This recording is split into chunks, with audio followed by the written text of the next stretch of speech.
Ipinanganak sa isang mayamang pamilya, ngunit nagkunwaring mahirap para sa tunay na pag-ibig, hindi inakala ni Celestina na siya'y dudurugin at gagawing kasangkapan ng sariling asawa at biyenan.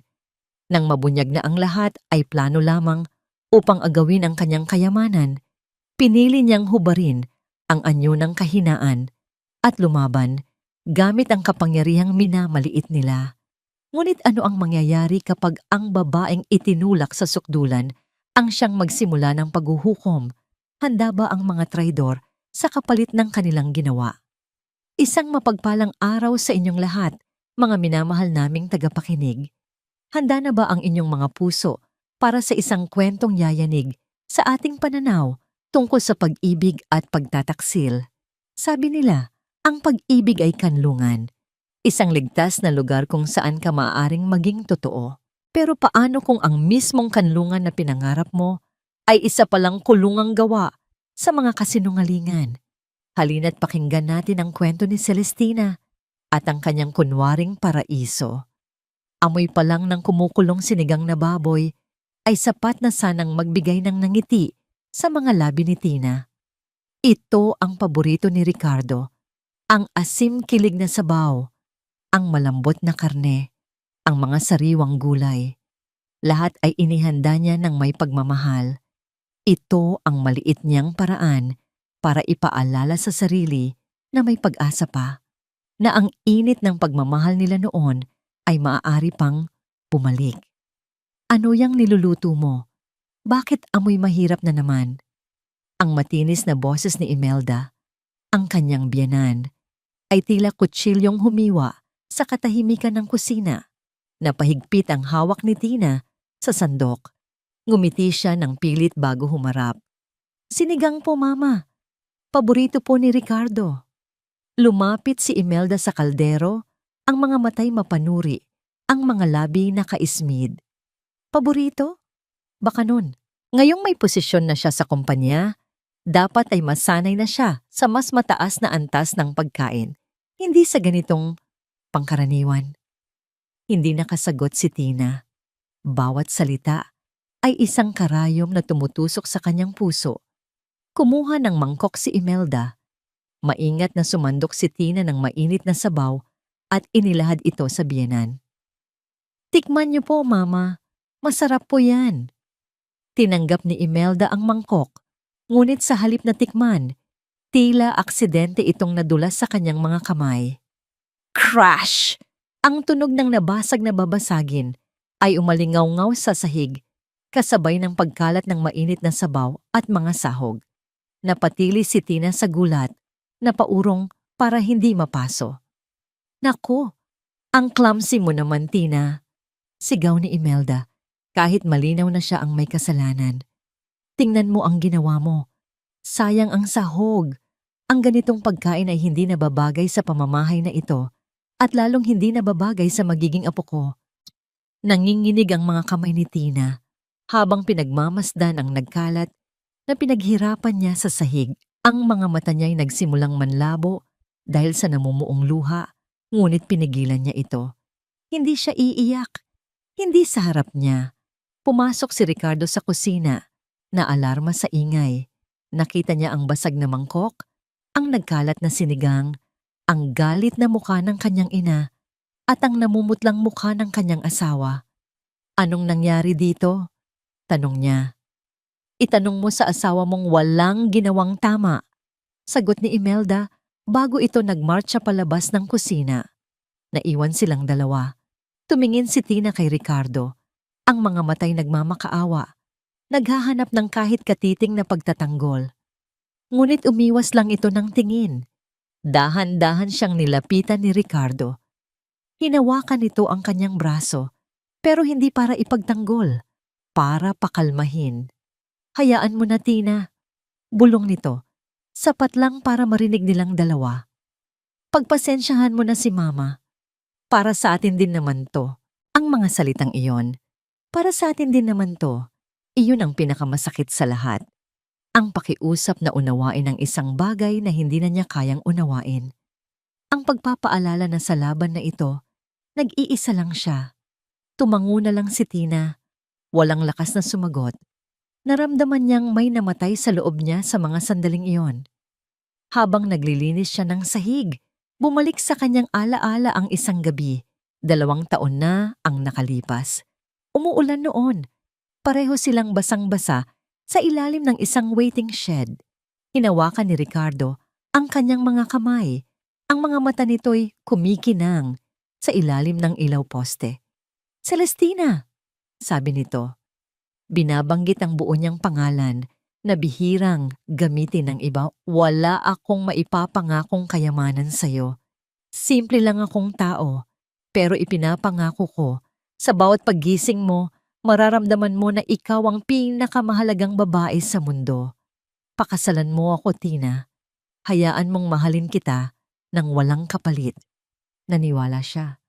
Sa bawat salita, sa bawat pangako, ang pag-ibig na yon ang naging dahilan kung bakit niya tinalikuran ang lahat para sa isang simpleng buhay. Ang alaala ay naputol nang pumasok si Katrina, ang kapatid ni Ricardo, na may bitbit na bagong-bagong designer bag. "Ate Tina, pahiram muna ng 5,000 ha? Ibabalik ko rin sa'yo. I-sale kasi yung sapatos na gusto ko," sabi nito nang walang anumang pag-aalinlangan na para bang obligasyon ni Tina na ibigay iyon. Kumuha si Tina ng pera sa kanyang pitaka. Ang perang iyon ay mula sa maliit na online business na sinubukan niyang itayo, ang tanging bagay na masasabi niyang sarili niya. "Salamat," sabi ni Katrina, sabay hablot ng pera. Tiningnan siya nito mula ulo hanggang paa. "Hey ate, mag-shopping ka naman minsan. That dress looks so last season. Hindi ka na nahiya kay kuya?" At tulad ng ina at kapatid nito, umalis si Katrina. Iniwan si Tina na tila basura sa sahig ng sarili niyang pamamahay. Nang gabing iyon, hindi siya makatulog. Ang bigat sa kanyang dibdib ay tila isang malaking bato. Bumangon siya, hindi para uminom ng tubig, kundi dahil sa kakaibang pakiramdam. Nahihilo siya, nasusuka, may kaba sa kanyang dibdib. Pumasok siya sa banyo at kinuha ang isang maliit na kahon na itinago niya sa ilalim ng lababo. Isang pregnancy test kit. Nanginginig ang mga kamay niya habang sinusunod ang instructions. Pagkatapos, ipinatong niya ito sa ibabaw ng lababo at naghintay.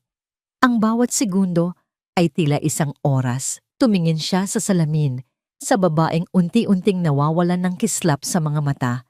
Ilang minuto pa. Dahan-dahan, yumuko siya para tingnan ang resulta. 2 linya, malinaw, walang duda, positibo. Isang buhay ang nabubuo sa loob niya, bunga ng pagmamahal na minsan niyang pinaniwalaan. Sa isang iglap, isang kislap ng purong kaligayahan ang bumuhay sa kanyang puso. Magkakaanak na sila. Ngunit kasabay ng kislap na yon biglang pumasok ang isang madilim at malamig na takot. Naalala niya ang mga salita ni Imelda. "Hindi na babagay sa magiging apo ko." Ang batang ito, ang anak niya. Ito na ba ang magiging susi para tuluyan siyang makontrol ng pamilyang ito? O ito na ba ang magiging dahilan para sa wakas ay lumaban siya?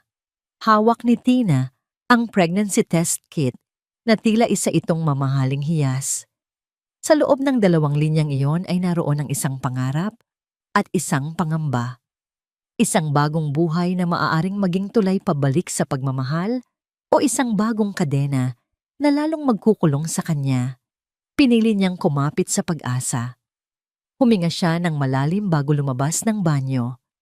Naabutan niyang nagbabasa ng libro si Ricardo sa kanilang kama. Ang liwanag mula sa lampshade ay nagbibigay ng anino sa kanyang mukha at sa isang saglit, nakita ni Tina ang lalaking minahal niya. Tahimik, seryoso, at puno ng mga pangarap. "Ricardo," mahina niyang tawag. Nag-angat ito ng tingin at ang mga mata nito'y tila pagod. "Oh, bakit gising ka pa?" Dahan-dahan siyang umupo sa tabi nito. Hindi niya alam kung paano sisimulan. Itinago niya sa kanyang likuran ang hawak na test kit. May sasabihin ako sa'yo." Ibinaba ni Ricardo ang libro. "Mukhang seryoso yan. May problema ba? Umiling si Tina at isang maliit na ngiti ang sumilay sa kanyang mga labi. Inilahad niya ang kanyang kamay at ipinakita ang resulta. Hindi ito problema, Ricardo. Isa itong biyaya. Tinitigan ni Ricardo ang dalawang linya. Kumunot ang kanyang noo na para bang sinusubukang intindihin ang nakikita. Pagkatapos, dahan-dahan, nanlaki ang kanyang mga mata. Tumingin siya kay Tina, tapos pabalik sa test kit. Ito ba? Totoo ba to, Tina? Tumango si Tina, at sa pagkakataong ito, hindi na niya napigilan ang mga luha. Pero hindi ito luha ng kalungkutan. Ito ay luha ng saya. Magiging tatay ka na, Ricardo. Isang malawak na ngiti ang biglang pumunit sa pagod na mukha ni Ricardo. Sa isang iglap, nawala ang lahat ng pag-aalala sa mundo. Niyakap niya si Tina ng mahigpit at sa bisig ng kanyang asawa, naramdaman ni Tina ang init na matagal na niyang hinahanap. Salamat, Lord. Salamat. Paulit-ulit na sabi ni Ricardo. Ito na ang pinakamagandang balita sa buong buhay ko. Magkaka-baby na tayo, Tina. Magkakaanak na tayo. Niyakap niya ito pabalik. Isinubsob ang muka sa dibdib nito. Sana ganito na lang palagi. Sana ang kaligayahang ito ay totoo at pangmatagalan. Kinabukasan, sa hapagkainan, sabay nilang ibinalita ito kina Imelda at Katrina. Gaya ng inaasahan, naging tila isang malaking pagdiriwang ang eksena. Tumayo si Imelda, ang mukha'y nagliliwanag sa tuwa. Si Katrina naman ay nagsisigaw sa kilig. Diyos ko, magkakaapo na ako. Halos pasigaw na, sabi ni Imelda, habang papalapit kay Tina para yakapin ito. Ang yakap ay mahigpit, ngunit para kay Tina, may kakaibang lamig ito. Kailangan nating alagaan kang mabuti, Hija. Ang lahat ng nutrisyon, ang lahat ng kailangan mo, at ng baby, ako ang bahala. Pero ang ningning sa mga mata ni Imelda ay may ibang kahulugan para kay Tina. Hindi ito ningning ng purong kaligayahan ng isang lola. Ito ay ningning ng tagumpay. Ang hapunan ng gabing iyon ay inihanda bilang isang celebration. Nagluto si Imelda ng mga espesyal na pagkain. Ngunit habang kumakain, nagsimula ang unti-unting paghigpit ng hawla. Tina, Hija, simula ni Imelda habang nilalagyan ng pagkain ng plato niya. Ngayong buntis ka na, hindi mo na dapat iniisip ang mga problema, lalo na sa pera. Stress lang ang dulot niyan. Tumango si Tina. Opo, Mama. Kaya naisip ko, pagpapatuloy nito, para makasiguro tayo sa kinabukasan ng apo ko, bakit hindi mo muna ipahawak sa akin ang management ng mga bank accounts mo? Ako na ang magbabayad ng mga bills. Ako na ang bahala sa lahat. Para ang focus mo na lang ay ang pagiging malusog para sa baby. Nanlamig ang mga kamay ni Tina. Po? Pero kaya ko pa naman po, Mama. Alam ko, Hija. Pero ito ay hindi para sa'yo, kundi para sa bata. Malambing ngunit may diin na, sabi ni Imelda. Tumingin ito kay Ricardo. Hindi ba, anak? Mas mabuti ng sigurado. Tumingin si Ricardo kay Tina. Ang mga matay nakikiusap. Payag ka na, mahal. Tama si Mama. Para hindi ka na ma-stress para sa baby natin. Napapalibutan, walang kawala. Anong isasagot niya? Kung tatanggi siya, lalabas siyang masamang ina na ayaw sa ikabubuti ng sariling anak. Ngumiti siya ng pilit.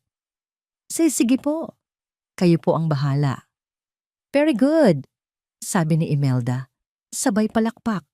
That's my girl. Kinagabihan, habang nakahiga na sila, niyakap siya ni Ricardo mula sa likod. Tinina, bulong nito. Yung maliit na mana na nakuha mo sa mga magulang mo, hindi ba't nakatenggal lang yon sa bangko? Kumirot ang puso ni Tina. Ang maliit na mana na yon, na sa katotohanan ay isang maliit na bahagi lamang ng kanyang trust fund na inilabas niya para sa kanyang pagpapanggap. Oo, bakit? Naisip ko lang, sabi ni Ricardo, habang hinahaplos ang kanyang tiyan. Para sa future ng baby natin, bakit hindi natin i-invest? May alam akong magandang investment opportunity. Ako na ang bahala. I-authorize mo lang ako na i-manage yon para sa'yo. Ito na. Ito na ang sunod na hakbang. Naramdaman ni Tina ang pagdududa na gumagapang sa kanyang sistema. Pagkatapos ng nangyari kanina, malinaw na sa kanya ang pattern. Pag-isipan ko muna, Ricardo, sabi niya sa pinakamahinahong boses na kaya niya. Inaantok na ako. Naramdaman niya ang pag-igting ng mga braso ni Ricardo sa paligid niya bago ito muling lumuwag. Sige, basta isipin mo, para sa pamilya natin to. Para sa pamilya. Ang mga salitang dati nagbibigay sa kanya ng init, ngayon ay nagdudulot na ng pangingilabot. Lumipas ang ilang araw. Isang hapon, habang nag-aayos si Tina ng mga libro sa part-time job niya sa isang maliit na library sa Quezon City, ang tanging lugar kung saan siya nakakahinga ng maluwag, narinig niyang may kausap sa telepono si Imelda sa labas. Nagtago siya sa likod ng isang estante, hindi dahil sa gusto niyang makinig, kundi dahil sa takot na mahuli siya nitong naroon. Ang boses ni Imelda ay hindi na malambing. Ito ay puno ng panik at galit. Sinabi ko nang maghintay ka. Malapit na. Huwag mo akong tinatakot. Bulong nito sa telepono. Bigyan mo pa ako ng ilang buwan. Oo, sigurado na ito. Kapag nakuha na namin ang kontrol sa lahat, babayaran kita ng doble. Nagkaroon ng pause. Wala kang pakialam kung paano ko gagawin. Basta siguraduhin mong mananahimik ka lang dyan. Pagkatapos ay ibinaba nito ang tawag. Nang lumingon si Imelda, nakita nito si Tina. Anong ginagawa mo rito? Gulat na tanong ni Imelda. Ang mukha'y biglang bumalik sa pagiging kalmado, ngunit ang mga matay nanlilisik pa rin. Mama, dito po ako nagtatrabaho. Nauutal na sagot ni Tina. Tinaasan siya ng kilay ni Imelda. Nagtatrabaho? Isang de Leon? Nagtatrabaho sa isang hamak na library? Nakakahiya. At buntis ka. Hindi mo dapat pinapagod ang sarili mo. Pero ma, gusto ko po ito. Nakakatulong po ito sa akin. Hindi! Putol ni Imelda sa kanya. Simula ngayon, titigil ka na rito. Umuwi ka na. Ang trabaho mo lang ay alagaan ang sarili mo. At ang apo ko, maliwanag? Walang nagawa si Tina kundi tumango. Habang naglalakad sila pa uwi, naramdaman ni Tina na isa-isang isinasara ang lahat ng pinto at bintana sa kanyang buhay. Iniiwan siyang mag-isa sa dilim kasama sila. Nang gabing iyon, hindi siya mapakali. Ang mga narinig niya, ang mga nangyari, lahat ay bumabagabag sa kanya. Bandang hating gabi, bumangon siya para uminom ng tubig. Habang pababa siya sa hagdan, narinig niya ang mahinang boses mula sa sala. Boses ni Imelda at Ricardo.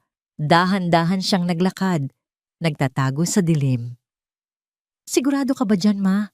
Paano kung hindi pumayag? Tanong ni Ricardo. Ang boses ay puno ng pag-aalinlangan.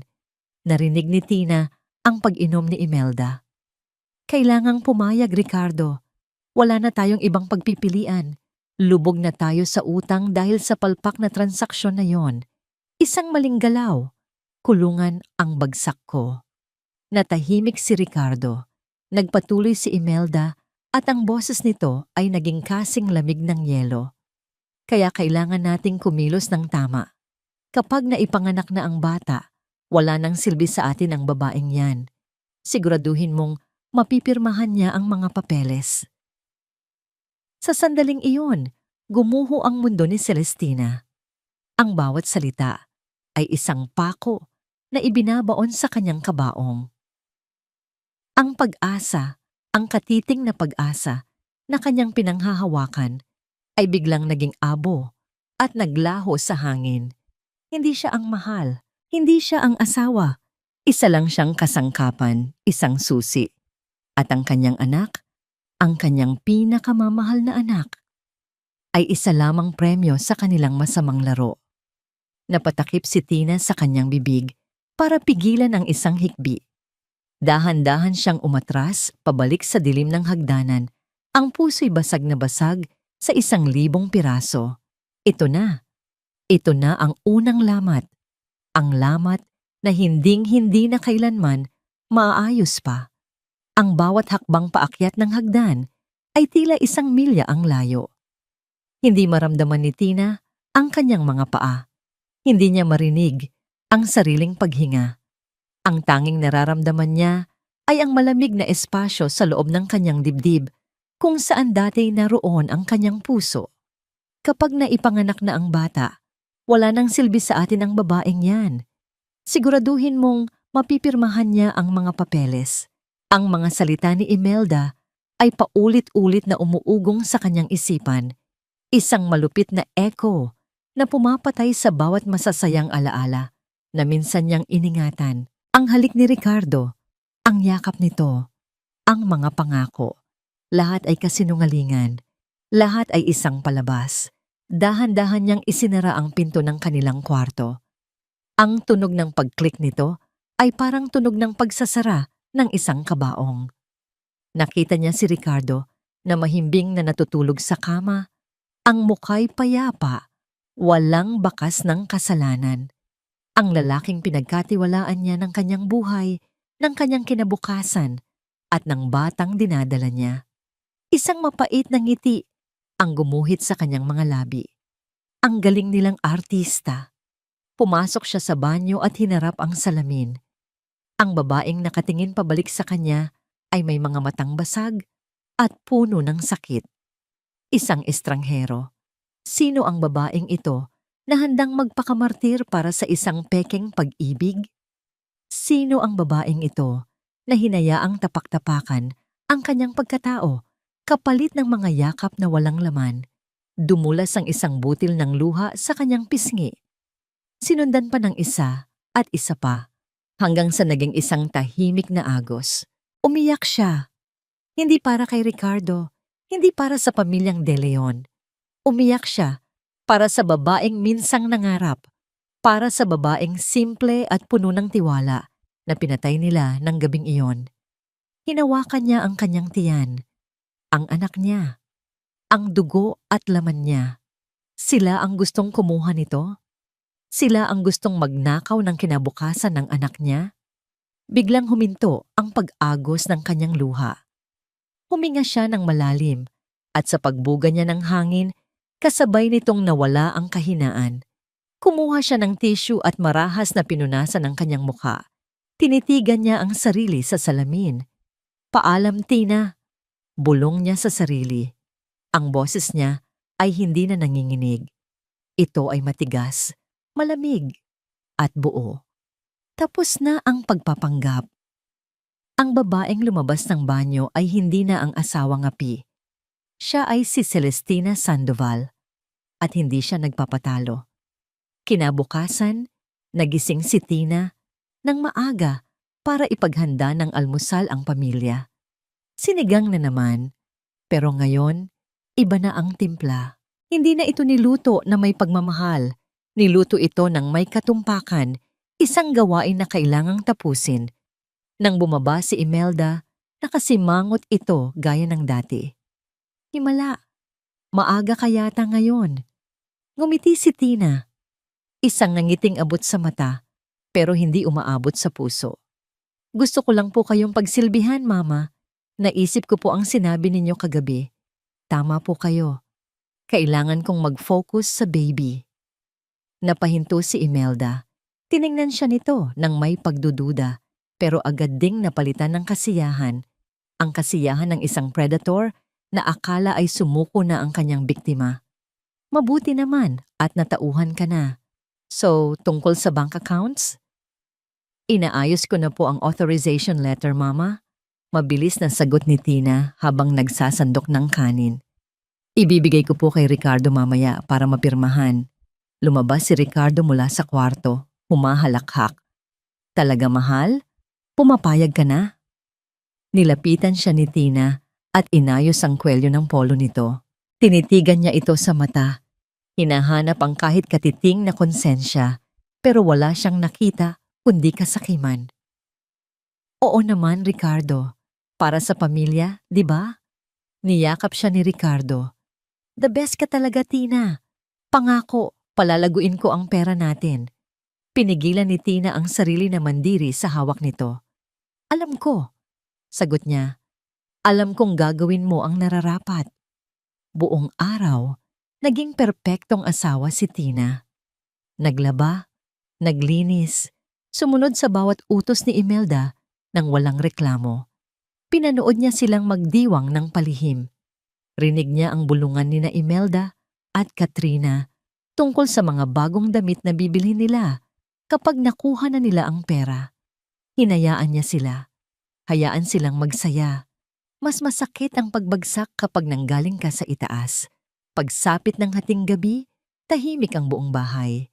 Siguradong tulog na ang lahat dahil sa sobrang kabusugan at kampante. Dahan-dahang bumangon si Tina. Tiningnan niya si Ricardo sa tabi niya.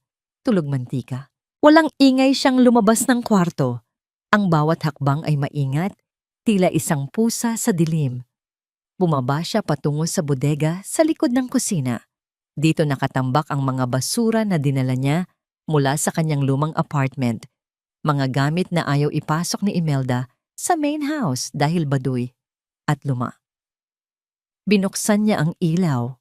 Ang amoy ng alikabok at lumang papel ay sumalubong sa kanya.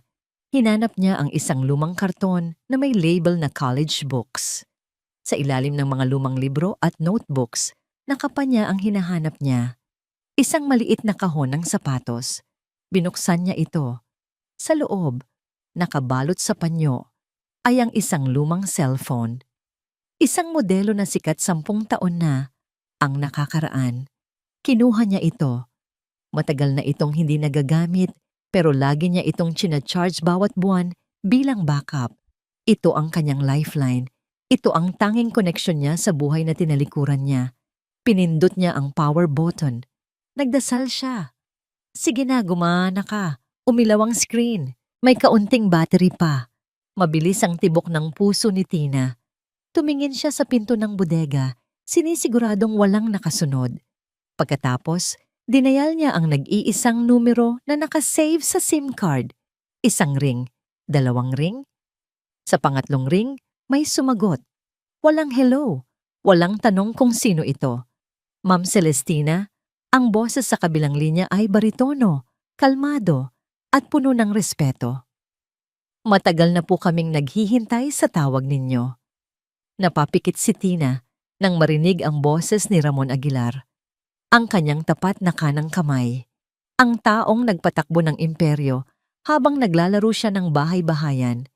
Sa tunog ng boses nito, naramdaman niya ang pagbabalik ng kanyang tunay na kapangyarihan. Ramon, sagot niya. Ang boses niya ay hindi na ang boses ng api-apihang manugang. Ito ang boses ng CEO ng Sandoval Holdings. Kumusta ang kumpanya? Matatag po, ma'am. Pero mas magiging matatag kung nandito kayo. Bakit po kayo napatawag ng ganitong oras? May problema po ba? Huminga ng malalim si Celestina. Hinaplos niya ang kanyang tiyan. Wala na akong asawa, Ramon, sabi niya ng diretso. Ang mayroon na lang ako ay mga kaaway. Natahimik ang kabilang linya ng ilang sandali. Ramdam ni Ramon ang bigat ng mga salitang yon. Naiintindihan ko po. Ano po ang utos ninyo? Gusto kong imbestigahan mo ang lahat tungkol sa pamilyang De Leon. Ang mga utang nila, ang mga kaso ni Imelda, ang lahat ng baho nila. Gusto ko ang bawat detalye sa mesa ko bago ako manganak. Masusunod po. At Ramon, dagdag ni Celestina, ang kanyang mga mata ay nanlilisik sa dilim ng bodega. Ihanda mo ang legal team. Ihanda mo ang lahat ng assets. Oras na para bawiin ang Sandoval Holdings sa pagpapanggap nito. Yes, ma'am. Welcome back. Pinatay ni Celestina ang tawag. Tinanggal niya ang baterya ng cellphone at ibinalik ito sa kahon. Paglabas niya ng bodega, hindi na siya natatakot sa dilim. Siya na ang dilim na lalamon sa kanila. Umakyat siya, pabalik sa kwarto. Nahiga sa tabi ng lalaking nagbalak na sirain siya at natulog ng mahimbing sa unang pagkakataon. Nagsimula na ang laro. At sa larong ito, Siya ang magtatakda ng mga patakaran. Ang umaga ay nagsimula sa isang pamilyar na tunog, ang matinis na boses ni Imelda na nag-uutos sa kasambahay. Para kay Celestina, ang boses na ito na dati ay nagdudulot ng takot at pagnanais na magpa-impress, ngayon ay nagsisilbi na lamang na hudyat. Hudyat na nagsimula na ang panibagong araw ng kanyang misyon. Ilang araw na ang nakalipas mula nang tumawag siya kay Ramon. Mula noon, ang bawat kilos ni Tina ay kalkulado. Ang bawat ngiti ay ensayado. Ang bawat salita ay may sukat. Hindi na siya ang asawang naghahangad ng pagmamahal. Siya na ang CEO na nagsasagawa ng due diligence bago ang isang hostile takeover. Nasa sala siya, kunwaring naglilinis ng mga alikabok sa center table. Sa ilalim ng patong-patong na magazine, maingat niyang isiniksik ang isang maliit na itim na bagay. Isang digital voice recorder na ipinadala ni Ramon, nakatago sa loob ng isang kahon ng mamahaling vitamins na regalo, kunwari ng isang lumang kaibigan. "Oh, Tina, bakit nagpapagod ka na naman dyan?" Napahinto si Tina, ngunit hindi siya lumingon agad. Huminga siya ng malalim para ayusin ang kanyang ekspresyon. Humarap siya kay Ricardo na pababa ng hagdan, bihis na bihis at amoy pabango. "Wala naman akong ginagawa, mahal," malambing na sagot ni Tina. "Gusto ko lang maging maayos ang bahay para sa atin." Lumapit si Ricardo at hinalikan siya sa noo. Ang halik na dati nagpapakilig sa kanya ay nag-iwan ngayon ng pakiramdam na parang linta sa kanyang balat. "Huwag ka nang magpakapagod," sabi ni Ricardo, sabay sulyap sa kanyang relo. "Nga pala, yung papers na iniwan ko sa bedside table, napirmahan mo na ba? Sayang kasi yung investment opportunity. Ngayon, ang deadline." Ang investment opportunity na tinutukoy nito ay ang paglilipat ng kontrol ng kanyang natitirang trust fund papunta sa joint account nila. Alam ni Tina na sa oras na pumirma siya, mawawaldas ang pera sa loob ng 1 linggo, pambayad sa mga luho ni Imelda. Hinawakan ni Tina ang kanyang sentido at umakto ng kaunting pagkahilo. Napakapit siya sa braso ni Ricardo. "Aray," daing niya. "Tina, okay ka lang?" "Masakit lang ang ulo ko, Ricardo. Baka dahil sa pagbubuntis, nahihilo ako kapag nagbabasa ng madaming papeles ngayon." Tiningnan niya ito nang may puppy eyes. "Pwede bang bukas na lang? Ipahinga ko lang to." Nakita niya ang inis na dumaan sa mga mata ni Ricardo, pero mabilis itong napalitan ng pilit na pag-aalala. "Oo naman. Sige, magpahinga ka na muna. Pero bukas ha? Sayang talaga yon." "Pangako," pagsisinungaling ni Tina. Umalis na si Ricardo. Pagkasara ng pinto, nawala ang sakit ng ulo ni Tina. Ang natira ay ang matalas na pandinig at ang recorder na umaandar sa ilalim ng mesa. Nagtungo siya sa kusina para uminom ng tubig, pero nanatili siyang nakatayo sa may pintuan nang marinig niya ang pagpasok ni Imelda at Katrina sa sala. Naupo ang mga ito sa sofa, mismong sa tapat ng nakatagong recorder. "Mas sigurado ka ba na mabebenta natin tong bahay ng mabilis?" Boses ni Katrina. "Gusto ko na talagang lumipat sa kondo sa BGC. Nakakasawa na dito, ang luma ng amoy." Napahigpit ang hawak ni Tina sa baso ng tubig. Ang bahay na ito ay pag-aari ng pamilya De Leon. Oo, pero dito sila bumuo ng pangarap ni Ricardo. At ngayon, pinaplano na pala nilang ibenta ito? "Huwag kang atat, Katrina," sagot ni Imelda. Ang boses ay puno ng kumpiyansa. "May buyer na ako. Hinihintay ko lang na manganak ang babaeng yon. Bakit kailangan pa nating hintayin? Paalisin na natin siya ngayon."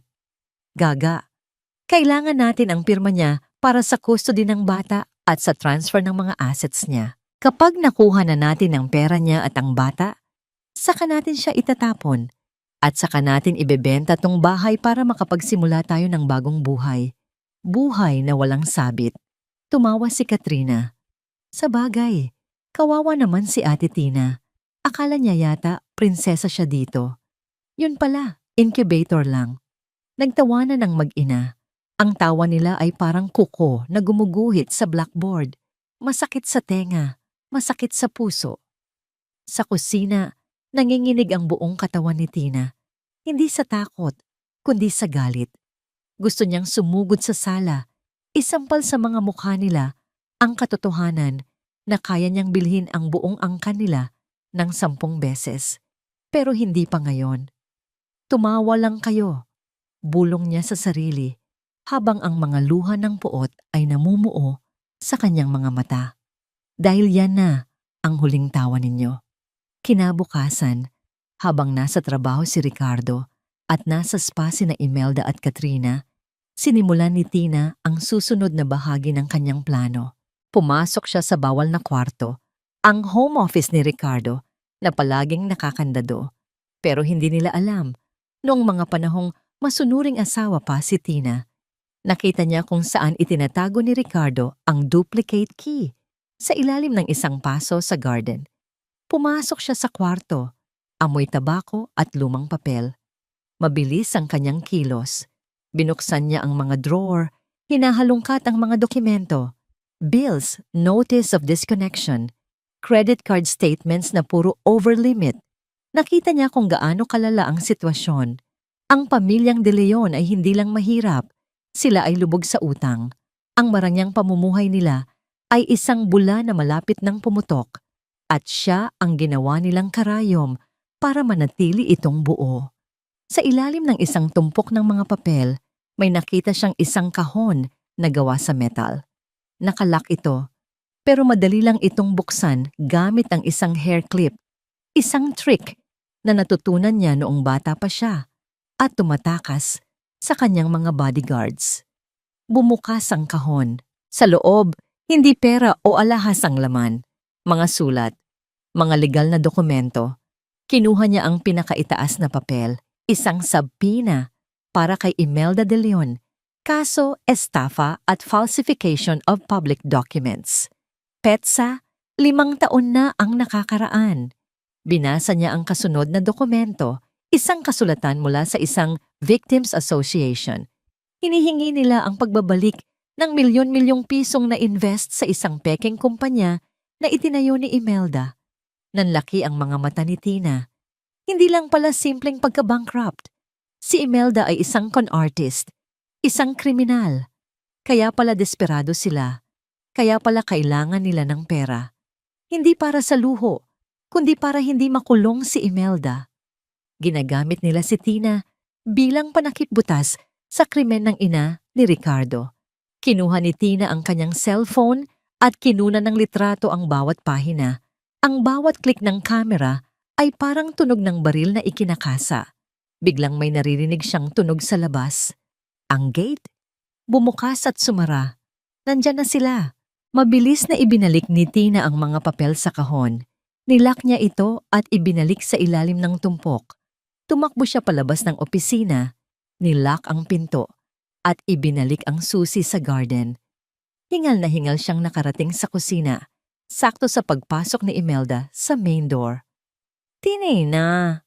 sigaw ni Imelda. "Nasaan ang juice ko? Uhaw na uhaw ako." Inayos ni Tina ang kanyang buhok at huminga ng malalim. "Nandyan na po, Mama. Ihahanda ako na." Habang nagtitimpla siya ng juice, naramdaman niya ang cellphone sa kanyang bulsa. Mabigat ito, pero nagbibigay ng lakas. Hawak na niya ang alas. Hawak na niya ang ebidensya na magpapabagsak sa Reyna. Kinagabihan, habang naghahanda ng hapunan, napansin ni Tina na may kulang sa estante sa sala. Ang maliit na picture frame ng mga magulang niya, ang nag-iisang litrato na dinala niya sa bahay na yon, ay wala na. Kinabahan siya. Hinanap niya ito sa ilalim ng mga mesa, sa likod ng sofa. Wala. Dumating si Imelda, galing sa garden, nagpapagpag ng kamay. "Anong hinahanap mo?" Yung picture frame po ng parents ko, Mama. Nakalagay po dito kanina." Yung luma at gasgas na frame na yon? Walang gatol na sagot ni Imelda. Tinapon ko na. Sinunog ko kasama ng mga tuyong dahon sa likod. Nanigas si Tina. Ang dugo ay umakyat sa kanyang ulo. Papo, bakit niyo po ginawa yon? Iyon na lang po ang alaala ko sa kanila. Ang pangit tingnan, Tina. Asik ni Imelda. Sinisira no ng aesthetics ng sala ko. Kung gusto mong mag-display ng patay, dun sa sementeryo, huwag sa pamamahay ko. At isa pa, patay na sila. Hindi ka na nila matutulungan. Sa sandaling iyon, gustong sakalin ni Tina ang matanda. Gusto niyang sumigaw, magwala, at ipamukha dito na ang pangit na frame na yon ay naglalaman ng litrato ng mga taong nagmamay-ari ng kalahati ng Makati. Ang mga kamao niya ay nakakuyom sa gilid ng kanyang palda, nanginginig sa galit. Ang mga kuko niya ay bumaon sa kanyang palad hanggang sa halos dumugo ito, pero naalala niya ang recorder. Naalala niya ang mga litrato sa cellphone niya. Huminga siya ng malalim. Nilunok niya ang apoy na gustong lumabas sa kanyang lalamunan. Tumingin siya kay Imelda. Ang mga mata ni Tina ay hindi lumuluha. Wala nang luha. Ang naroon lang ay isang nakakatakot na kalmado. Sige po, Mama, sabi niya sa mahinang boses. Wala na po silang magagawa. Pero ako, meron. Dugtong niya sa kanyang isip. Tinalikuran niya si Imelda at naglakad pabalik sa kusina. Bawat hakbang ay may bigat ng isang pangako. Baka pagsisihan niyo yan. Bulong niya ng mahina. Sapat lang para marinig ng hangin. May sinasabi ka? Pahabol na tanong ni Imelda. Lumingon si Tina at ngumiti. Isang ngangiting hindi umabot sa kanyang mga mata. Sabi ko po, ipaghahanda ko na kayo ng hapunan. Baka gutom lang kayo. Nang gabing iyon, habang tulog na ang lahat, ipinadala ni Tina ang lahat ng files kay Ramon via encrypted message. Ilang minuto lang, tumunog ang phone niya. Isang mensahe mula kay Ramon. Na-received ko na, ma'am. Ito ang smoking gun na kailangan natin. Kumpirmado? May warrant of arrest si Imelda na pending dahil sa impluwensya ng mga koneksyon niya. Pero sa hawak natin ngayon at sa impluwensya ng Sandoval, walang makakapigil sa hustisya. Ihanda mo ang sarili mo, Celestina. Malapit na ang bagyo. Pinatay ni Tina ang screen ng cellphone. Hinaplos niya ang kanyang tiyan. Ang bata sa loob ay sumipa. Tila sumasang-ayon. Huwag kang mag-alala, anak. Bulong niya sa dilim. Lilinisin natin ang mundong ito bago ka lumabas. Walang matitirang basura. Sa labas ng bintana, nagsimulang kumulog. Ang hangin ay umihip ng malakas. Parating na ang bagyo at ang pangalan nito ay Celestina. Ang katahimikan sa bahay ng mga De Leon ay nakakabingi. Mula ng gabing pasukin ni Tina ang opisina at matuklasan ang mga dokumento, nagbago ang hangin sa paligid niya. Hindi na siya ang masunuring asawa na naghihintay ng utos. Siya ay naging tahimik, mailap at laging nakatingin sa malayo. Napansin ito ni Imelda. Ang matandang bruha, gaya ng tawag ni Tina sa isip niya, ay hindi tanga. Alam niyang may nagbago sa timpla ng laro. Ang manugang na dati madaling manipulahin ay tila nagkakaroon na ng sariling isip. At para sa isang predator na tulad ni Imelda, ang biktima na nagigising ay isang panganib. Isang hapon, habang nakaupo si Tina sa veranda at hinihimas ang kanyang tiyan, narinig niya ang pagparada ng kotse ni Ricardo. Maaga ito. Karaniwan, umuuwi siya ng hating gabi, lasing o galit. Pero ngayon, pagbaba niya ng sasakyan, may dala siyang nangiti at isang supot mula sa isang sikat na ice cream parlor. Mahal, bati ni Ricardo habang papalapit. Ang boses nito ay malambing, gaya noong ligawan days pa lang nila. Napadaan ako sa mall kanina. Nakita ko to. Naalala kita. Iniabot niya ang supot. Sa loob, isang galon ng Mango Bravo ice cream, ang paborito ni Tina. Ang comfort food niya noong mga panahong Nag-aaral pa siya at stressed sa exams. Tinitigan ni Tina ang ice cream. Pagkatapos, tinitigan niya si Ricardo. Sa likod ng kanyang isip, naroon ang boses ni Ramon, nagpapaalala sa mga kasalanan ng pamilyang ito. Naroon ang imahe ng supwena at mga panloloko. Pero sa harap niya, naroon ang ama ng kanyang dinadala. Ang lalaking minsan niyang pinangakuan ng in sickness and in health. Salamat, mahinang sagot ni Tina. Bakit? Bakit ang aga mo? Umupo si Ricardo sa tabi niya at hinawakan ng kanyang kamay. Ang palad nito ay mainit, pamilyar. Namiss kita, Tina. Nitong mga nakaraang araw, alam kong naging gago ako. Naging mainitin ang ulo ko. Sorry. Napakurap si Tina. Ito ang unang beses na humingi ng tawad si Ricardo matapos ang ilang buwang panlalamig. Stress lang ako sa trabaho. Mahal? Patuloy ni Ricardo at nakita ni Tina ang pagdaan ng lungkot sa mga mata nito. At sa pagkakataong ito, mukhang totoo ang lungkot. Dahil totoo naman, stress siya sa mga utang na humahabol sa kanila. Natatakot lang ako na hindi ko maibigay sa inyo ni baby ang buhay na deserve nyo. Kaya ako nagkakaganito. Kaya pinipilit kita sa mga investment. Gusto ko lang maging sigurado. Doon na naman papunta. Sa pera. Pero may bahagi sa puso ni Tina, ang bahaging tanga, ang bahaging nagmamahal pa rin, ang gustong maniwala. Paano kung totoo? Bulong ng puso niya. Paano kung biktima lang din siya ng nanay niya? Paano kung kaya pa siyang isalba?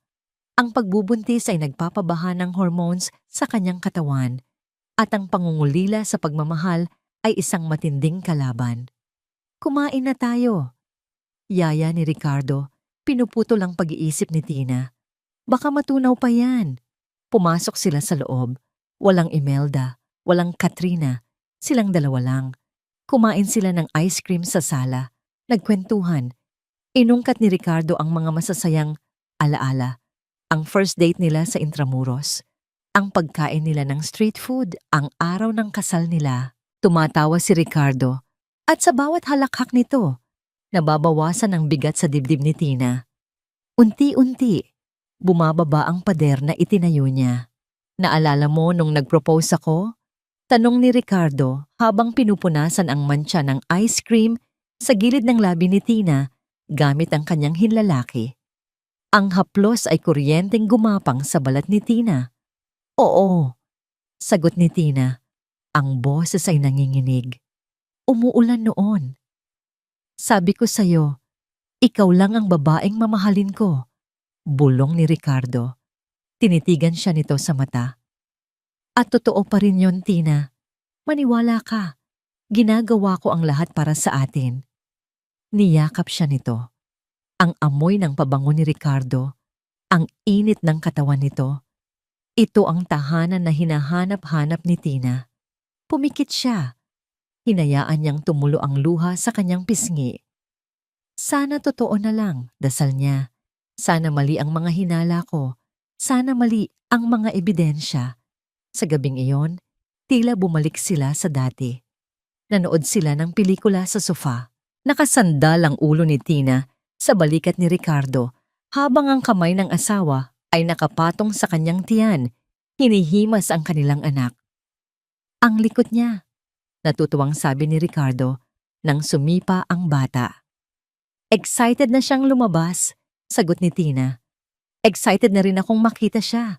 At excited na akong magsimula tayo ulit, yung walang gulo, yung masaya lang.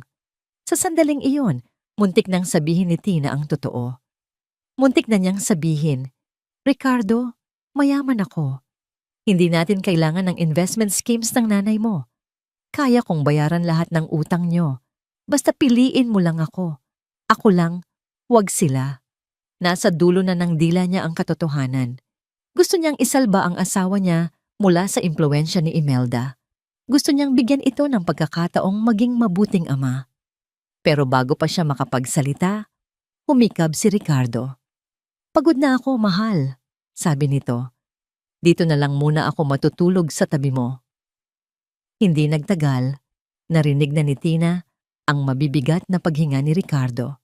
Nakatulog na ito. Nanatiling gising si Tina. Nakatingin siya sa kisame, nalilito. Ang puso niya ay parang pendulum na umiindayog sa pagitan ng pag-asa at katotohanan. Posible bang mahal niya talaga ako? Posible bang napilitan lang siya dahil sa nanay niya? Kung mahal siya nito, handa siyang patawarin ito. Handa niyang gamitin ang kapangyarihan ng Sandoval Holdings para linisin ang pangalan nito basta mangako itong magbabago. Isang malambot na tunog ang bumasag sa katahimikan. Bzzz. Ang cellphone ni Ricardo na nakapatong sa center table. Umiilaw ang screen sa dilim. Hindi sana ito papansinin ni Tina, pero nakita niya ang pangalan ng nag-text. Mama! Kumurap si Tina. Ang kaba sa dibdib niya ay bumalik.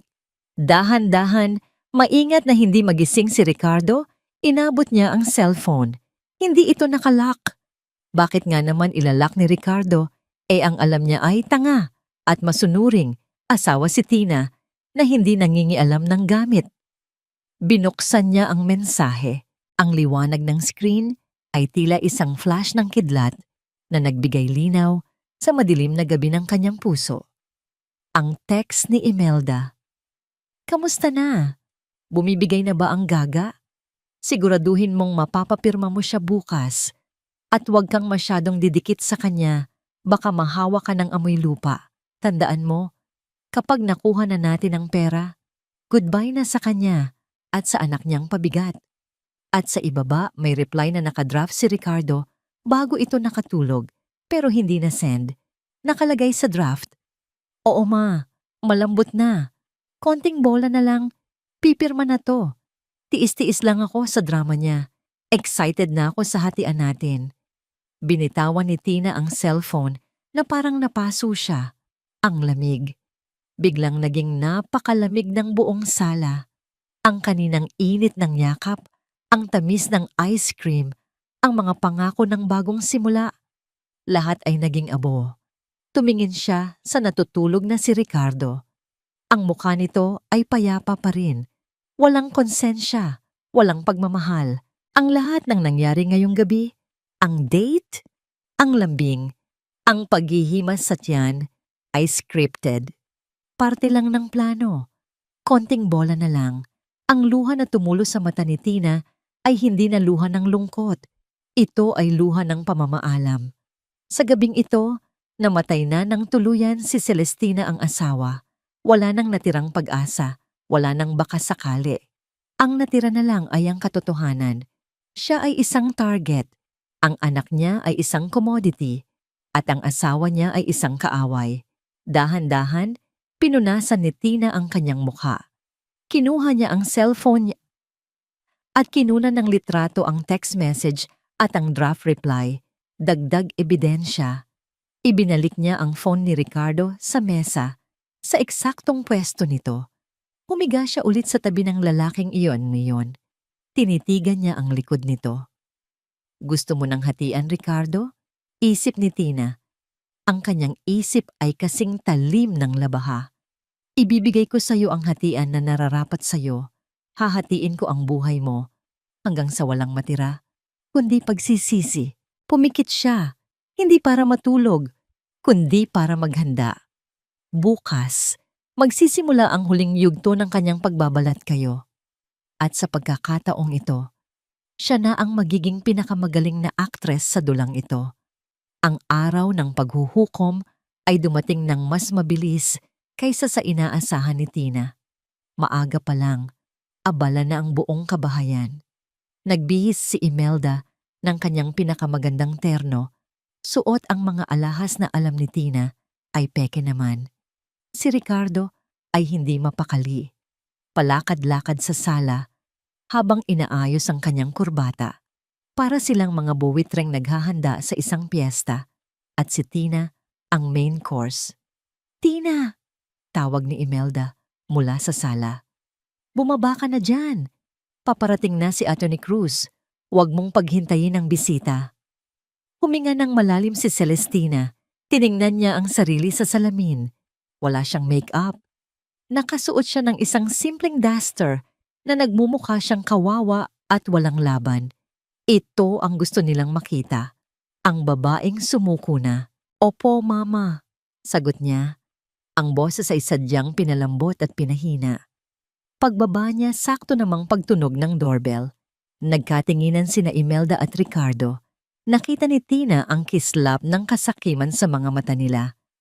Bumukas ang pinto at pumasok ang isang lalaking nasa mid-40s. Medyo kalbo, may malaking tiyan, at ang suot na barong ay parang medyo masikip sa kanya. Ang kanyang nangiti ay masyadong matamis, parang asukal na may halong lason. Ito ay si Attorney Romeo Cruz. Gandang umaga po, Doña Imelda. Sir Ricardo, bati nito. Sabay bow na parang isang servant.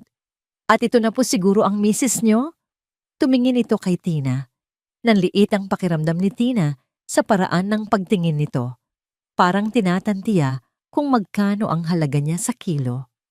Oo, attorney, sagot ni Imelda, sabay hatak kay Tina paupo sa sofa. Siya si Tina, medyo masela ng pagbubuntis kaya gusto naming madaliin ang mga papeles para sa peace of mind niya. Naturally. Tumango-tango si Attorney Cruz habang binubuksan ang kanyang leather briefcase. Ang estate planning ay napaka-importante para sa mga new parents. Inilatag niya ang mga dokumento sa center table. Makapal na tumpok ng papel. Puno ng legal jargon na sadyang ginawang komplikado para hindi maintindihan ng karaniwang tao. Mrs. De Leon, simula ni Attorney Cruz, nakatingin kay Tina. Ang mga dokumentong ito ay standard procedure lamang.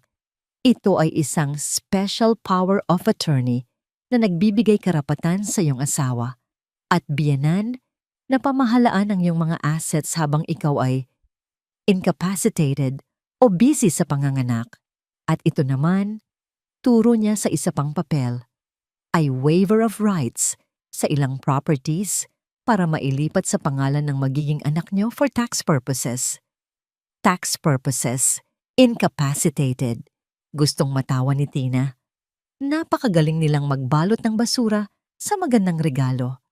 Ang mga papel na ito ay literal na maghuhubad sa kanya ng lahat ng karapatan sa sarili niyang pera. Ganon po ba? Tanong ni Tina. Nagkukunwaring tanga. Pero, bakit po ang daming pipirmahan? Hindi po ba pwedeng sa bangko na lang? Sumingit agad si Ricardo. Hinawakan ang balikat ni Tina ng mahigpit. Mahal, sinabi ko naman sa'yo, di ba? Para hindi ka na mapagod. Si attorney na ang nag-ayos ng lahat para isahan na lang. Trust us, Hija. Dagdag ni Imelda. Ang nangiti ay parang patalim. We only want what's best for you. Kinuha ni Attorney Cruz ang kanyang mamahaling fountain pen at inabot kay Tina. Pirma lang po dito, ma'am, sa bawat page na may alibay na may X mark. Nanginginig ang kamay na inabot ni Tina ang ballpen. Ito na ang sandali na hinihintay nila. Nakita niya ang pagpipigil ng hininga ni Imelda, ang pagtutok ng mata ni Ricardo sa dulo ng ballpen. Dahan-dahan niyang inilapit ang pen sa papel. Pero bago lumapat ang tinta, biglang nabitawan ni Tina ang baso ng tubig na nasa tabi niya. Splash! Ay, sorry po! Tili ni Tina, sabay tayo. Natabig ng kamay niya ang baso at tumapon ang tubig. Hindi sa mga dokumentong pipirmahan dahil masyadong halata kung sisirain niya yon, kundi sa bukas na briefcase ni Attorney Cruz na nasa sahig. Ang bag ko! Sigaw ni Attorney Cruz na wala ang pagiging professional. Mabilis niyang hinablot ang briefcase. Tanga talaga! Sigaw ni Imelda kay Tina. Wala ka talagang ginawang matino. Kumuha ka ng basahan, dali. Habang nagkakagulo sila, si Ricardo na pinupunasan ng mesa, si Imelda na nanggagalaiti, at si Attorney Cruz na pilit sinasalba ang mga gamit sa loob ng bag, may napansin si Tina. Habang pinupunasan ni Attorney Cruz ang loob ng briefcase, tumambad ang isang ID at isang folder na may tatak, isang logo, isang gintong timbangan na may nakapulupot na agila at sa ilalim ay ang mga letrang VNA. Vanguardia and Associates.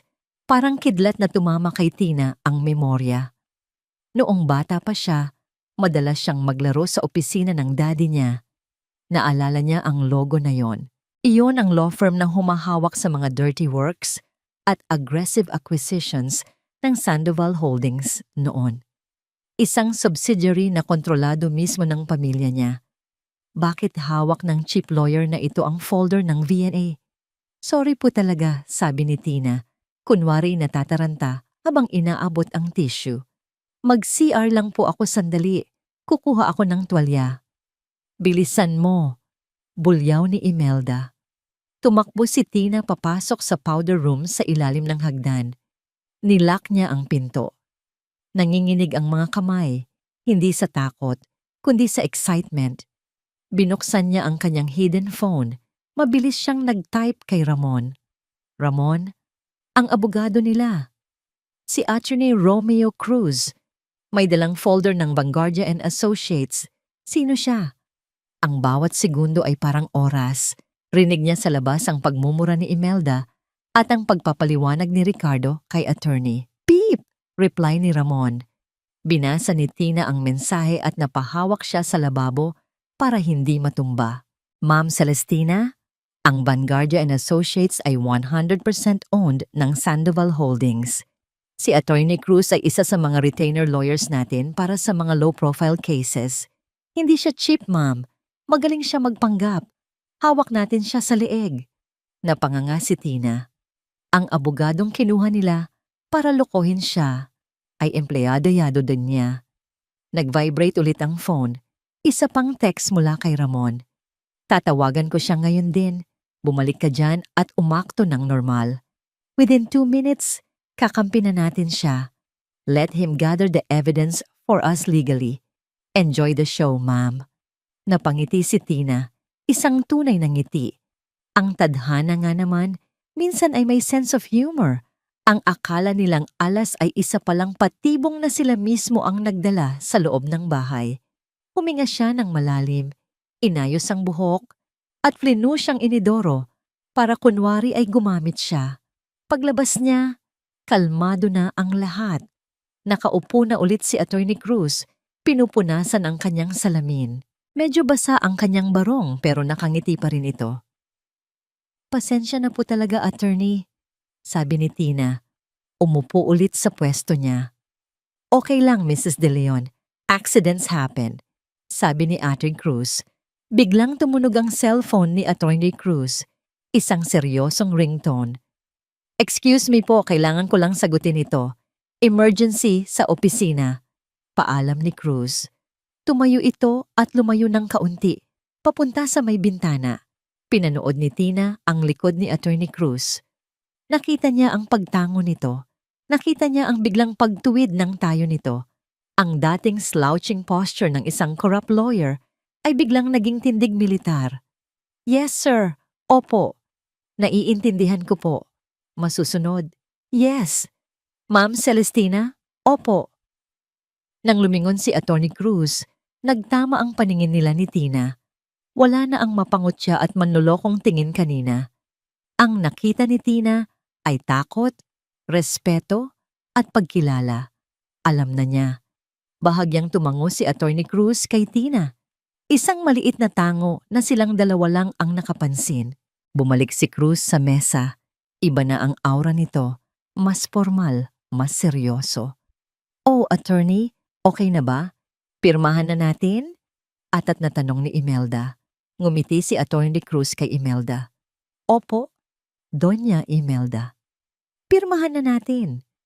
Tumingin siya kay Tina at inabot ang ballpen ng may 2 kamay.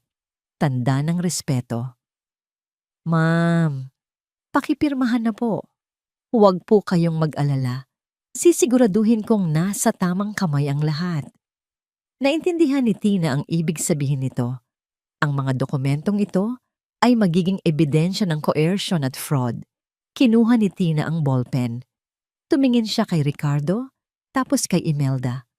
Para sa pamilya, sabi niya ng may diin. Para sa pamilya, sagot ni Ricardo. Nakangiti dahil akala niya nanalo na siya.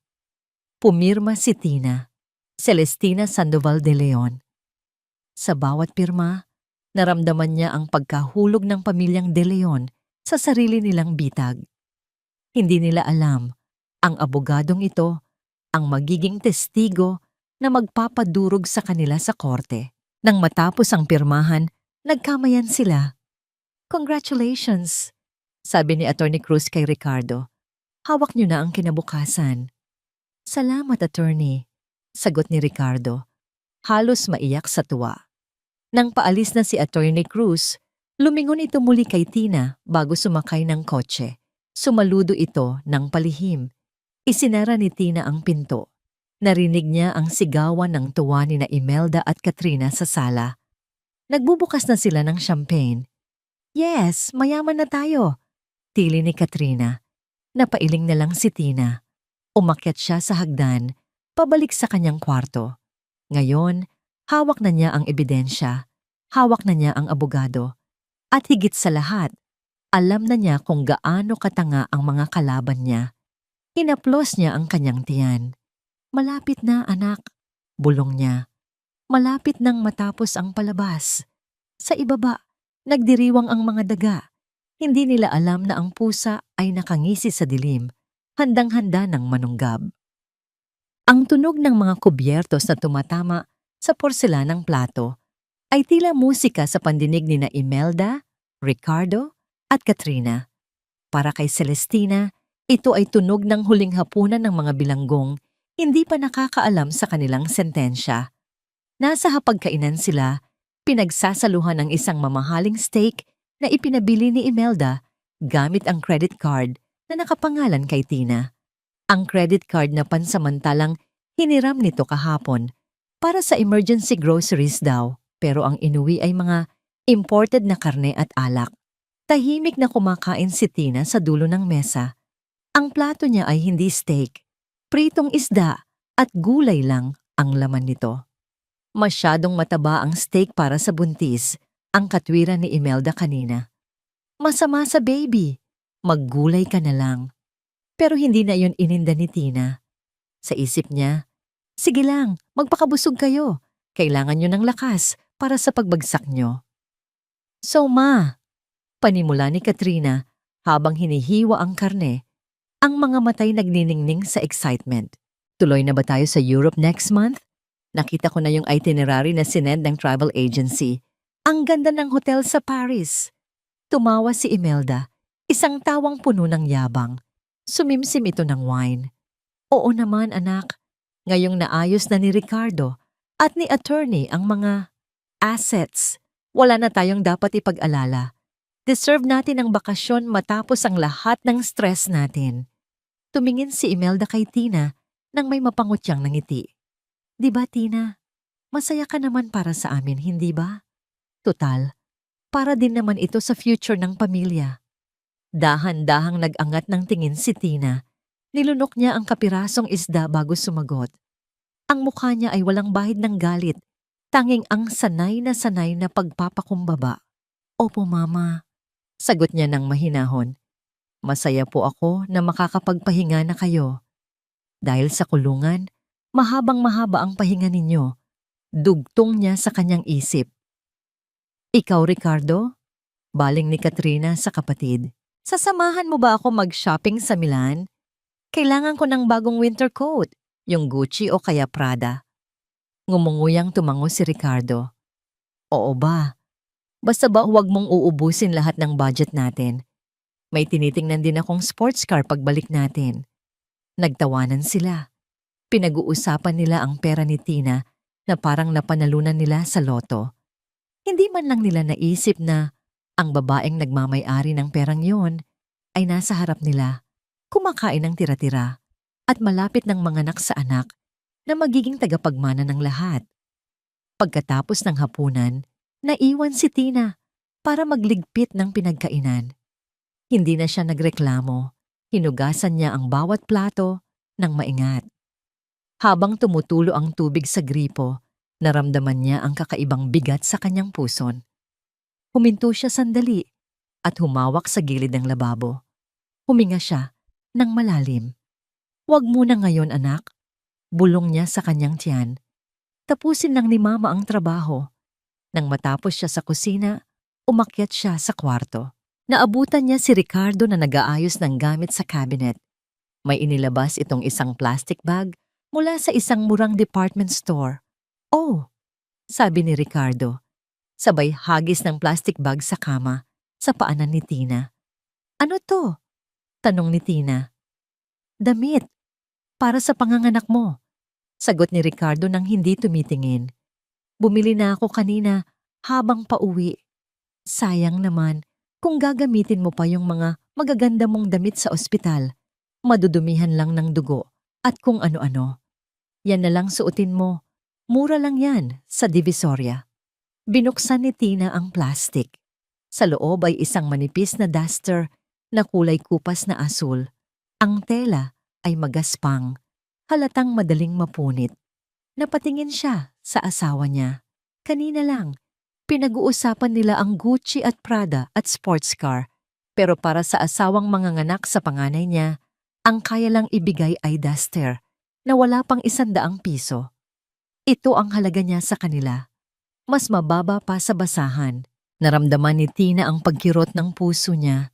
Pero sa pagkakataong ito, hindi na ito sakit ng pagkaawa sa sarili. Ito ay sakit na nagpapaliyab sa kanyang galit. Tinanggap niya ang duster at niyakap ito. "Salamat, Ricardo," sabi niya. Bagay na bagay ito sa okasyon. Bagay na bagay ito bilang costume ng isang api.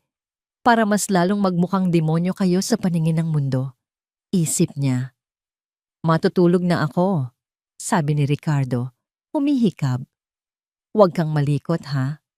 Kailangan ko ng energy bukas. May meeting ako sa mga investors." Investors. Ibig sabihin, ang mga kalaro niya sa sugal.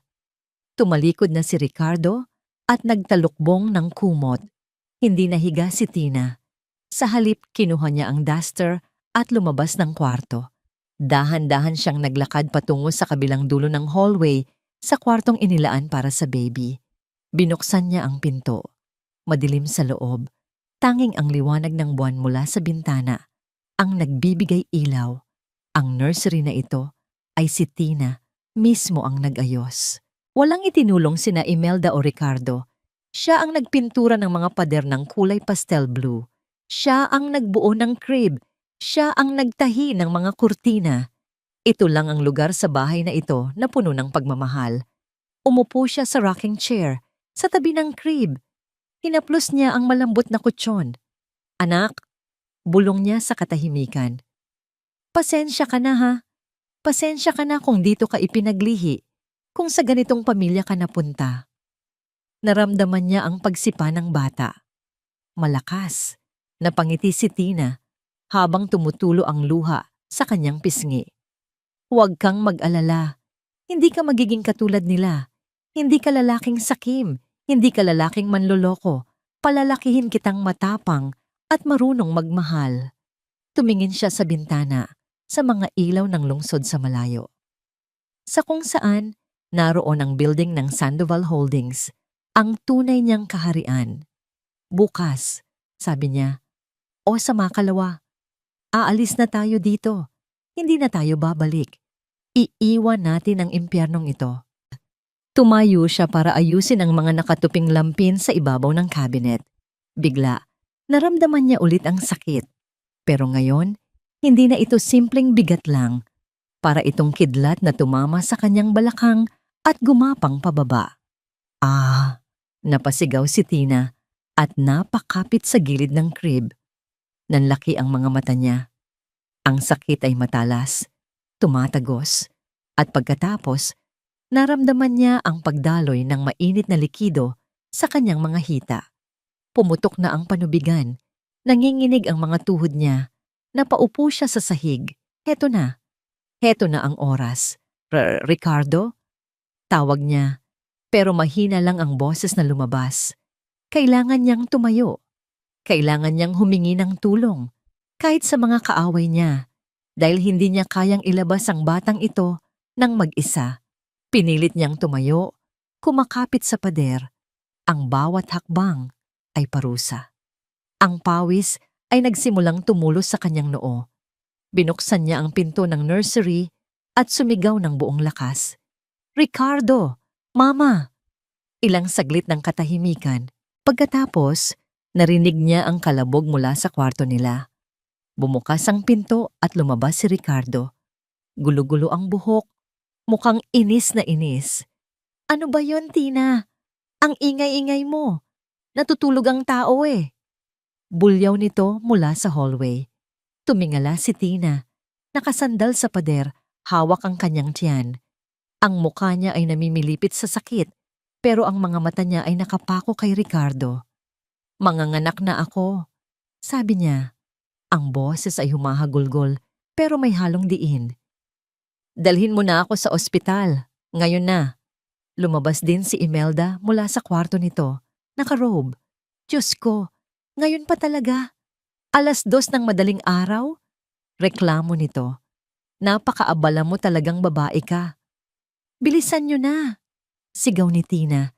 Isang sigaw na nagpatigil sa reklamo ng mag-ina.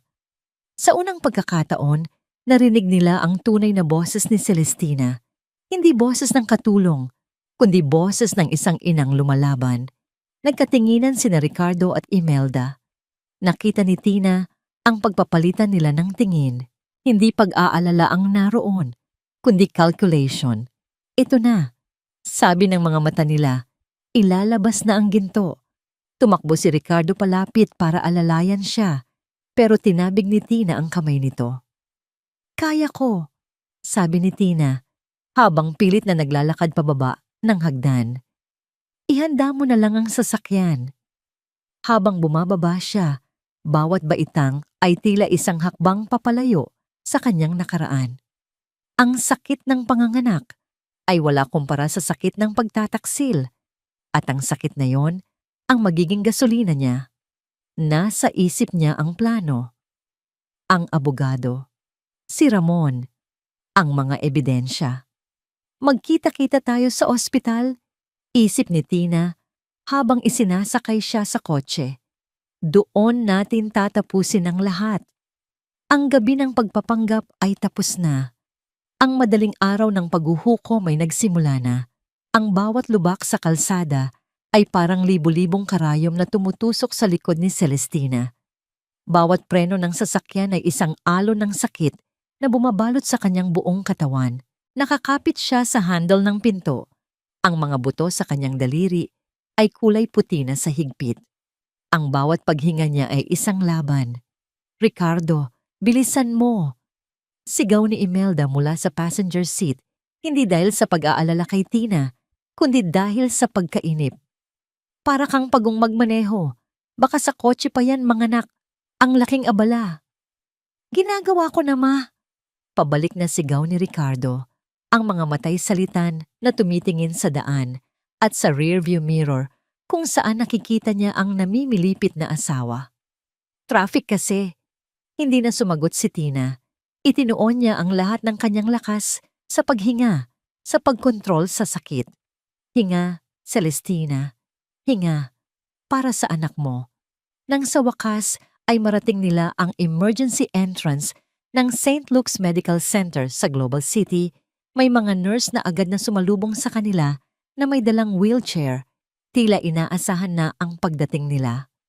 "Mrs. Sandoval, this way po," sabi ng isang nurse. "De Leon," mabilis na pagtatama ni Tina. Habang inaalalayan siya paupo. "De Leon po ang apelyido ko." Nagkatinginan ang mga nurse, ngunit tumango na lang at mabilis siyang isinakay papasok. Naiwan ang nagtatakang sina Imelda at Ricardo. "Paano nila nalaman na darating tayo?" tanong ni Ricardo sa ina. "Ewan ko. Baka may tumawag na kapitbahay," sagot ni Imelda. Iwinawaksi ang isipin. Ang importante, nandito na tayo. "Ricardo, itanong mo agad kung magkano ang private room. Baka pwede sa ward na lang para makamura. Tutal, manganganak lang naman." Sa loob ng labor room, nag-iisa si Tina kasama ang mga medical staff. Ang sakit ay dumarating na tila alon. Paunti-unting bumubuo. aakyat sa sukdulan at dahan-dahang huhupa para lang maghanda sa susunod na mas malakas na pag-atake. Pumasok si Ricardo, nakasuot ng hospital gown. Naupo ito sa tabi niya at hinawakan ang kanyang kamay. Ang hawak ay maluwag at malamig. "Kaya mo yan, mahal," sabi nito. Pero ang mga mata ay hindi sa kanya nakatingin, kundi sa orasan na nakasabit sa pader. Bawat 5 minuto, sumusulyap ito. "Ricardo," daing ni Tina. Humihigpit ang hawak sa kamay nito. "Bakit? Tatawag na ba ako ng doktor?" "Tubig." Tumayo si Ricardo para kumuha ng baso. Habang nakatalikod ito, nakita ni Tina na kinuha nito ang cellphone sa bulsa, hindi para tumawag ng tulong, kundi para i-check ang stock market. Sa sandaling iyon, binitawan ni Tina ang kamay ni Ricardo sa kanyang isip. "Nag-iisa ka sa laban na, to Celestina," sabi niya sa sarili. "Ikaw at ang anak mo lang." Nang bumalik si Ricardo, umiling na lang siya. "Huwag na, okay na ako." Lumipas ang mga oras na parang walang katapusan. Ang sakit ay nagiging halos hindi na makayanan. May mga sandaling gusto na niyang sumuko, gusto na niyang ipaubaya ang lahat sa kadiliman. Pero sa tuwing nararamdaman niya ang paggalaw ng bata sa loob niya, bumabalik ang kanyang lakas. "Hindi para sa akin to," isip niya habang umiiri. "Para sa'yo to, anak. Para sa kalayaan mo." Ang mukha ni Ricardo ay hindi na niya tinitingnan. Sa halip, ang ipinipinta niya sa kanyang isipan ay ang mukha ng kanyang mga magulang. Ang mukha ni Ramon, ang logo ng Sandoval Holdings, ang imahe ng kinabukasan. Isang kinabukasan na walang De Leon na nakapaligid. Bawat pag-iri ay para sa hustisya. Bawat sigaw ay para sa paglaya. "Isa pa, ma'am, malapit na," sabi ng doktor. "I see the head." Tumingin si Tina sa kisame. Ang mga luha at pawis ay magkahalo na sa kanyang mukha. Ginamit niya ang lahat ng natitirang lakas sa kanyang katawan. Isang huling, malakas na sigaw na yumanig sa buong silid. At pagkatapos, katahimikan. Sinundan ng isang manipis, ngunit malakas na tunog. Ang unang iyak ng kanyang anak. Parang musika na nagpawis sa lahat ng sakit. Parang ulan na naghugas sa lahat ng dumi ng nakaraan. Nawala ang pagod, nawala ang galit. Ang natira lang ay ang purong, walang kapantay na pagmamahal. "It's a boy!" Masayang anunsyo ng doktor. "A healthy baby boy." Dahan-dahang inilapag ng nurse ang maliit na sanggol sa dibdib ni Tina. Ang balat nito ay mamula-mula pa, ang mga matay nakapikit. Napakaliit, napaka-inosente. Niyakap niya ito. Umiyak si Tina, pero sa pagkakataong ito ay luha ng tagumpay. "Hello, my love," bulong niya sa anak. "Welcome to the world. Ako ang mommy mo." Sa gilid, nakatayo si Ricardo. Nakangiti ito, pero ang ngangiti ay hindi abot sa mata. Ang tinitingnan nito ay hindi ang bata. Ang tinitingnan nito ay ang premyo. Ilang oras ang lumipas.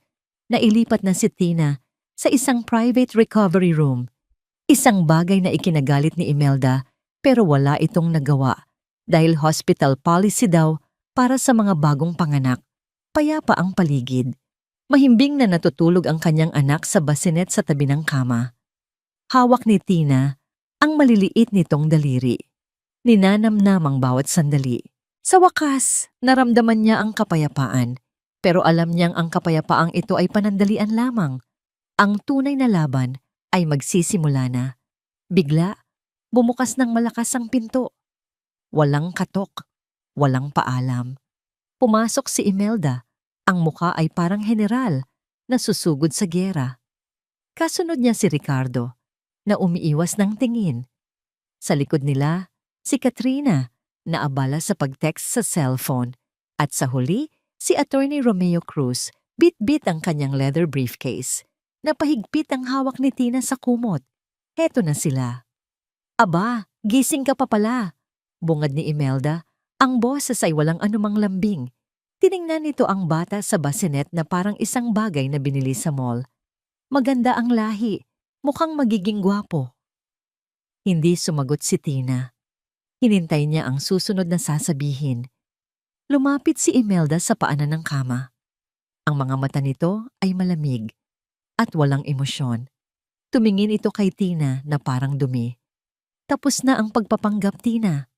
Nagampanan mo na ang parte mo. Nanganak ka na, sabi ni Imelda. Ang bawat salita ay mabagal at may diin.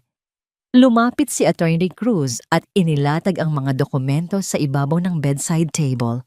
Ang mga papel na pipirmahan ni Tina kanina. At may bago pang idinagdag. Divorce papers. Oras na para mag-usap. Pagpapatuloy ni Imelda, isang masamang ngiti ang sumilay sa kanyang mga labi.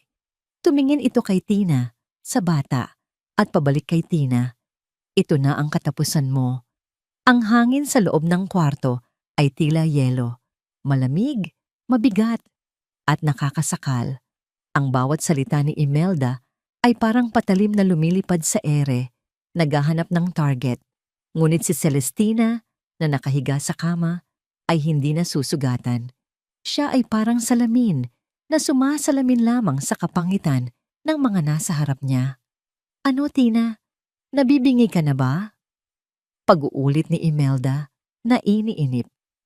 Sabi ko, tapos na ang maliligayang araw mo. Nakita mo ang mga papel na yan?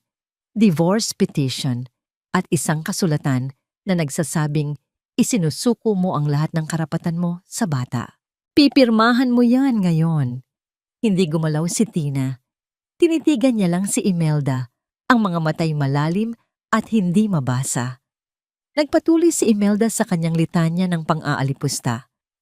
Huwag kang mag-alala. Aalagaan namin ng mabuti ang apo ko. Palalakihin namin siyang isang tunay na De Leon. Isang dugong marangal. Hindi katulad ng ina niya na isang hamak na palamunin na walang ginawa, kundi umasa sa pera ng asawa niya. Mama, tama na yan. Mahinang saway ni Ricardo, pero halatang walang bigat. Bakit, Ricardo?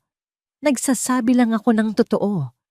Bulyaw ni Imelda, bumaling sa anak. Ang babaeng yan, hindi siya karapat-dapat sa apelyido natin. Hindi siya karapat-dapat maging ina ng anak mo. Pasalamat pa nga siya at pinatira natin siya sa bahay, pinakain at binigyan ng disenteng buhay. Ang bawat salita ay isang kasinungalingan, isang kabalintunaan. At si Celestina, na nagmamay-ari ng kalahati ng mga building na natatanaw mula sa bintana ng ospital, ay pinakinggan lang ang lahat. Tumingin si Tina kay Ricardo, ang lalaking minahal niya, ang ama ng kanyang anak, ang pinakamalaking pagkakamali ng buhay niya. Ricardo, sabi ni Tina, ang boses ay mahina dahil sa panganganak, ngunit ang bawat pantig ay malinaw. Asawa mo ako, ama ka ng anak ko, hahayaan mo ba to?